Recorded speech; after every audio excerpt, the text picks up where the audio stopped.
O mga kabunyog, si Mana Santa ngayon. Si Mana Santa ngayon, kaya lang, itong si Robin Hood Padilla. Si Mana Santa, nagkakalat ng fake news.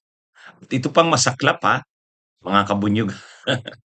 Ang masaklap pa, si Robin Hood Padilla, ang chairperson ng Senate Committee on Public Information and Mass Media. So imagine niyo, ikaw dapat yung nagbabantay sa fake news. Yung committee mo sa Senado dapat nagtitiyak na nababantayan ang pagkakalat ng fake news kasi ano yan eh, Senate Committee on Public Information and Mass Media. Siya ang chairman. Oh. Tapos ngayon, mga kabunyog, ang nangyari, nagsi-share siya ng fake news. Eh di ba? Di ba ang tindi? Ha? Ayaw kong tawaging TANGA si Padilla pero ito pang masaklap. Maraming DDS ang nagsi-share pa ng kanyang ginawa. Si Jason si Professor Malu Tiquia, nagsi-share ng kanyang ginawa. Hindi rin nila alam na fake news 'yun. Ang tinutukoy dito, mga kabunyog, mga kababayan, ang tinutukoy dito na fake news, ang shinare niya, may fake news na nagsasabi na puwedeng i-take over ng Meta yung mga private information mo. Puwedeng i-share 'yun or ibenta ng Meta sa mga interesado. Kaya ngayon, mayroong isang post na sinasabi na hindi mo pinapayagan ang Meta sa gano'n. Yun yung laman nung na ako, hindi ko pinapayagan ang Meta na pakialaman ang aking mga private information at i-share o ibenta ito sa iba na interesado sa information na yun. Mayroon ganung tama naman, hindi ka naman dapat pumayag na yung mga private information mo ay isi-share ng Meta sa iba na interested groups o kaya lalo na ibenta ng Meta sa iba. Tama naman 'yun. Kaya lang bakit fake news 'yun?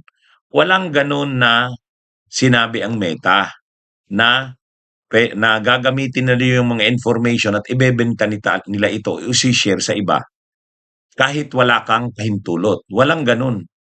In fact, ang policy ng Meta, pwede mong i-set ang privacy settings mo. Eh, 'di ba alam naman natin 'yan, tayong gumagamit ng Meta or ng Facebook, alam natin na pwede mong i-set ang privacy settings mo. Ibig sabihin hindi maa-access ng iba, naka-private ka, hindi ka naka-public, pwede 'yun. Mayroong gano'n. Ibig sabihin pinoprotektahan ng Meta ang private information mo. Hindi 'yun puwedeng ikaw nga puwede mong i-set yung privacy settings mo. Kaya lang doon sa tono kasi ng share ni Robin Padilla, hindi niya pinapayagan ang Meta na gamitin yung kanyang mga information at ibenta ito sa iba. Hindi na kailangang sabihin 'yon kasi gano'n talaga ang settings ng Meta, ay gano'n talaga ang policies ng Meta.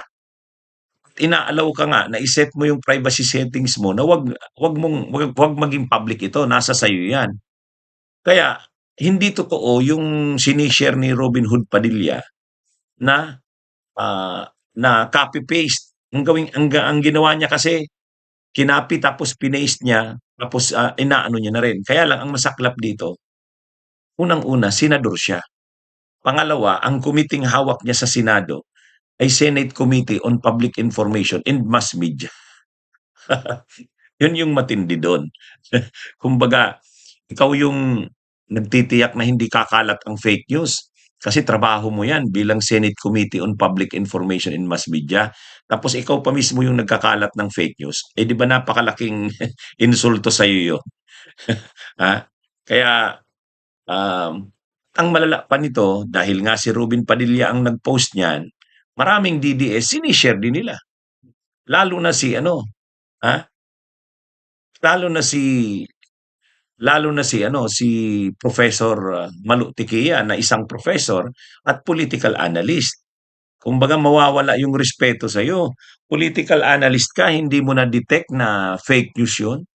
Hindi, talaga namang napakaano nun, napakalinaw naman na fake news yun. Kasi ang sabi doon, hindi mo pinapayagan ang Meta na gamitin yung mga private information mo, yung private data mo, hindi puwedeng gamitin ng Meta yon at hindi puwedeng ibenta or i-share sa iba.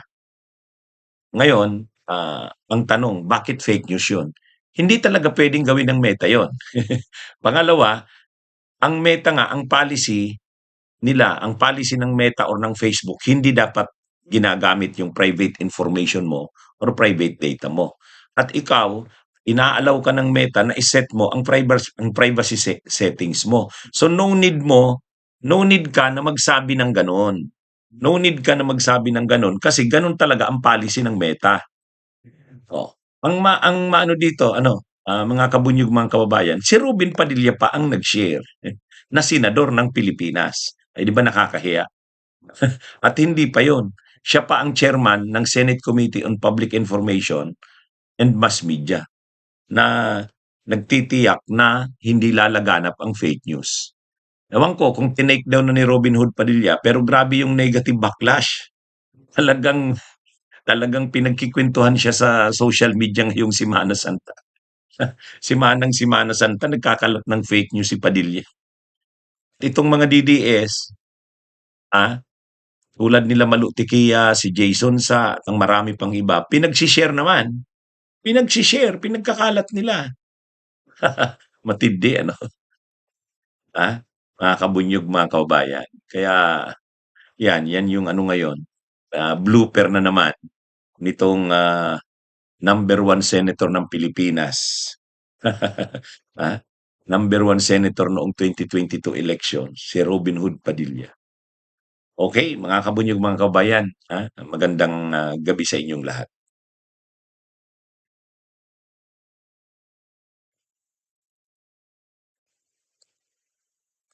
Bunyog, bunyog, halikan na kasama ka.